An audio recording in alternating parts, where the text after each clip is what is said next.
Mesdames, Messieurs, bonjour et bienvenue. Vous êtes en direct sur Ziana TV, la chaîne au cœur des diasporas. C'est un programme spécial que nous développons depuis hier, puisque nous sommes aujourd'hui encore en direct avec le Tibet indien, où se trouve une délégation congolaise conduite par Andrea Gombe du collectif Ça Suffit, Guima Fimba et Blaise Itembo. Vous avez écouté hier Andrea Gombe nous dressait quasiment l'esprit de cette visite de travail. Aujourd'hui, nous avons donc en ligne de l'Himachal Pradesh, de l'Himachal Pradesh, pardon, Monsieur Blaise Titembo, qui lui aussi est membre du collectif Satifi, qui est intervenu aujourd'hui. Blaise Titembo, bonjour.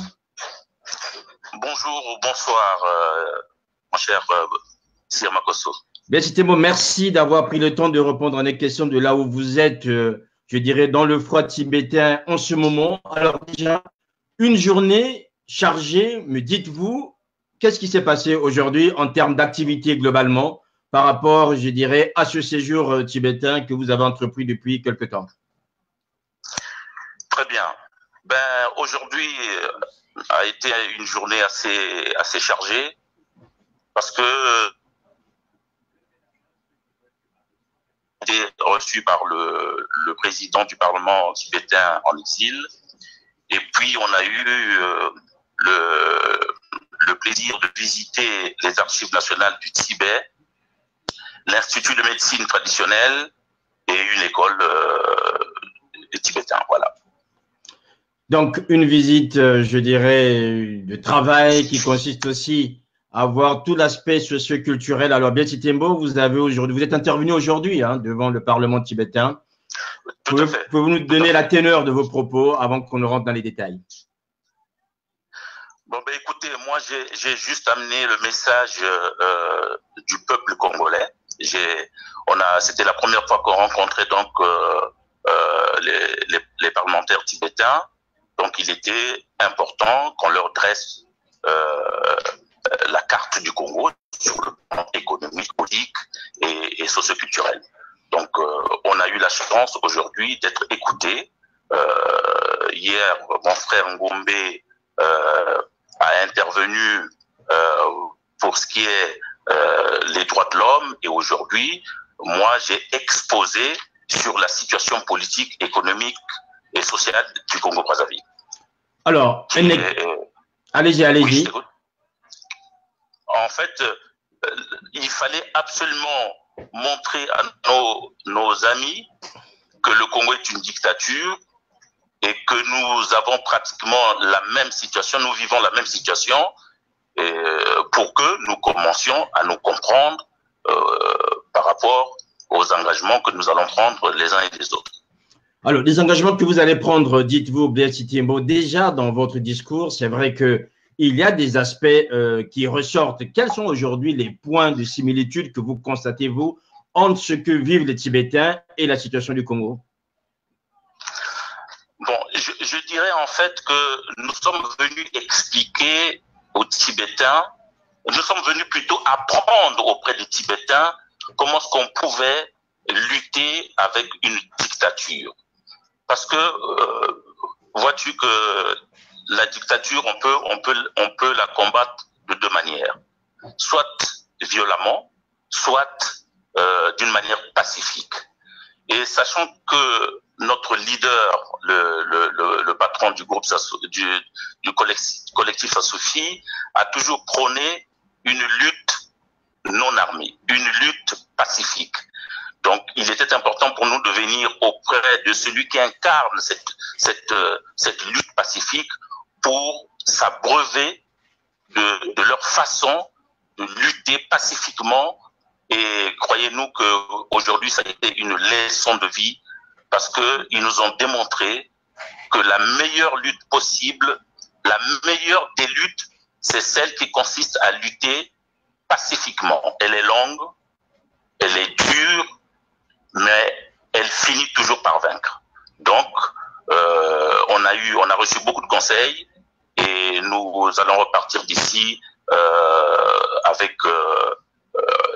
avec l'impression, sinon la conviction qu'il faut recadrer notre lutte et essayer de penser différemment par rapport à tout ce qu'on a fait. Blaise Tembo, dites-vous que vous êtes allé au Tibet pour apprendre et moi, je ne vous apprendrai pas qu'aujourd'hui, les deux pays ont quand même un point commun, c'est la Chine, qui tient le Tibet sur le plan économique et politique et qui tient surtout le Congo sur le plan économique. Aujourd'hui, vous avez bien compris que certains ont trouvé vos propos un peu exagérés en indexant la Chine, alors que vous le savez très bien qu'aujourd'hui, c'est la Chine qui tient le Congo. Et économiquement, même si Denis Sassou Nguesso partait demain, il faudra bien trouver une solution chinoise par rapport à la crise économique congolaise. Écoutez, mon cher Sire, l'important pour nous, c'est ce que vivent les Congolais. Vous êtes sans ignorer que la Chine est incontournable dans le monde sur le plan économique, c'est vrai, mais nous ne sommes pas contre le peuple chinois. On n'a jamais dit qu'on ne veut pas commercer avec la Chine. On n'a jamais dit qu'on est contre le peuple chinois. Si les Chinois, la Chine d'aujourd'hui, veut travailler avec le Congo, il n'y a aucun problème. Mais le vrai problème, c'est que la même Chine qui travaille avec le Congo aujourd'hui, c'est celle-là qui accepte ou qui tolère la dictature. Est-ce qu'aujourd'hui, les Congolais ont besoin juste de manger et de vivre dans la dictature ou les Congolais veulent la liberté? Si la Chine accepte qu'il y ait un gouvernement qui apporte la liberté, qui respecte les droits humains dans ce pays, il n'y a aucun problème. Mais personne ne peut empêcher les Congolais de discuter avec qui que ce soit. C'est ça le vrai problème. Nous devons être maîtres de nous-mêmes.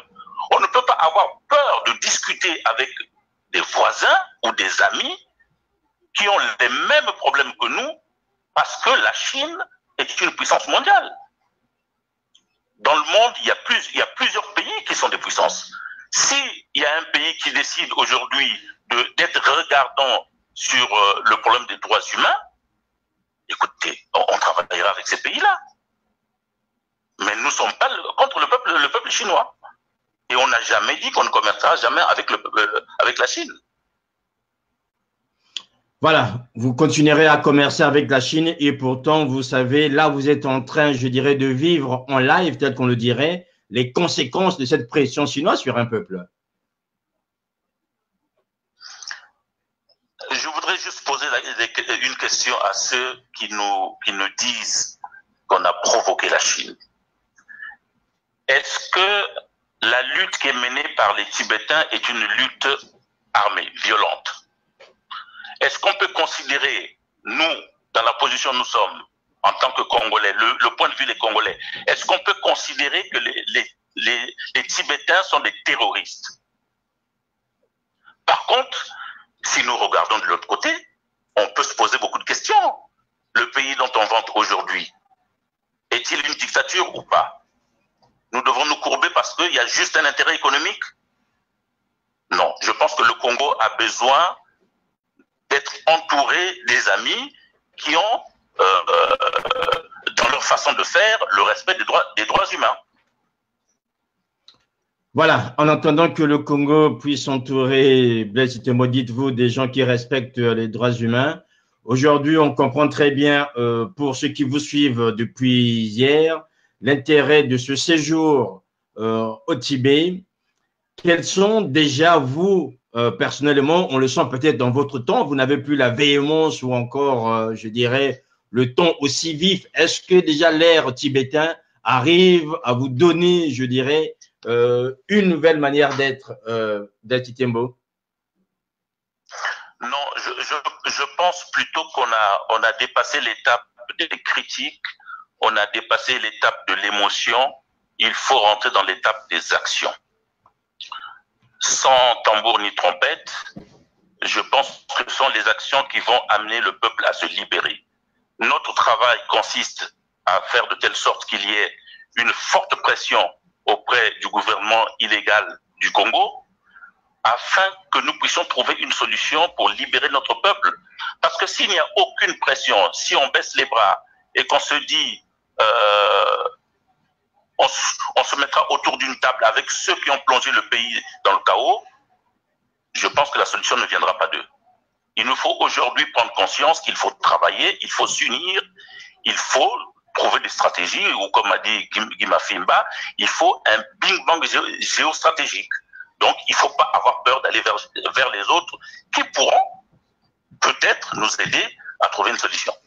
Est-ce que vous comprenez, Blaise Itiembo, le scepticisme qui aujourd'hui entoure ceux qui pensent que ce voyage serait peut-être une distraction? Nous avons vu sur les réseaux sociaux certains parler de Tintin au Tibet, qualifiant, je dirais, le séjour qui est le vôtre. Je ne répondrai pas à ces gens-là parce que le Congolais n'a jamais apprécié ce qui est fait par les Congolais. Moi, je pense qu'ils auraient aimé être à notre place. Je ne peux pas répondre à ces gens-là. Tintin au Tibet, je leur laisse l'expression. Nous, on essaie de poser des pierres. Si demain, on trouve des Congolais qui feraient mieux que nous, ben écoutez, on sera de leur côté. Mais les Congolais sont habitués à critiquer tout ce qui est fait sur la place de Paris ou sur la place de Brazzaville. Nous, on a essayé. On ne dit pas qu'on a la meilleure solution. On ne dit pas qu'on a trouvé la solution. Mais on essaie d'ouvrir les pistes. C'est tout ce qu'on a fait. On ouvre les pistes. Si demain ça aboutit, tant mieux. Si ça n'aboutit pas, on passera à autre chose. Mais on ne peut pas aujourd'hui penser que nous sommes venus ici juste en touristes. C'est vous qui avez fait l'état des lieux. C'est vous qui avez fait l'état des lieux sur la situation congolaise, Blaise Itiembo. Estimez-vous que les Tibétains étaient informés de ce qui se passe au Congo, de ce qui se passe au Congo? Non, pas du tout. Je pense qu'ils ont été réceptifs, un peu étonnés, un peu surpris qu'au XXIe siècle, un gouvernement soit capable de martyriser son peuple, un gouvernement qui se dit démocratique, je veux dire, soit capable de martyriser son peuple et de mal gérer les ressources du pays. Donc, nous leur avons apporté l'information, ils ont été attentifs. Maintenant, pour le reste, de toute façon, Monsieur Sirmakosso, vous devez savoir que seuls les Congolais pourront libérer le Congo. Les autres, nous tendons la main auprès des autres simplement pour avoir des conseils et pour médiatiser la situation. Mais la solution viendra des Congolais. Il faut qu'ils prennent conscience que le pays est entre les mains des gouvernants indignes et que nous devons nous retrouver ensemble, les patriotes, je veux dire, pas ceux qui amusent la galerie. Les patriotes doivent se retrouver, trouver des solutions et des stratégies pour demain avoir une victoire. En entendant la victoire Blaise Itiembo, on arrive à la fin de cet entretien. Qu'est-ce que vous aurez comme message, puisque depuis 3 jours maintenant, nous vous suivons, nous voyons pour ceux qui suivent le travail que le vôtre sur place. Qu'est-ce que vous aurez comme message à ces Congolais qui vous suivent, que ce soit de Brazzaville, de Pokola ou de Kakamweka, par rapport à ce séjour tibétain, notamment sur le message qui a été le vôtre au Parlement tibétain? Le message que je peux adresser à mes compatriotes est simple. Un peuple ne peut pas vivre sans liberté. Donc, la liberté se gagne au quotidien. Il faut donc se lever et se battre pour retrouver sa liberté. C'est tout ce que je peux leur dire. Voilà, c'est tout ce que vous pouvez dire, Blaise Itiembo. En vous remerciant d'avoir pris le temps de répondre à nos questions. Bon séjour là-bas. Et comme c'est un programme, je dirais, sur 3 jours, ben demain, nous aurons donc Guima Fimba qui lui aussi aura des contacts importants, ce qui nous permettra plus ou moins d'avoir le ton général ou la quintessence de ce séjour. Encore merci, Blaise Itiembo. Dites-nous rapidement, quel temps fait-il là-bas, dans le Tibet indien? Il fait extrêmement froid. Mais revenez à Paris. Ben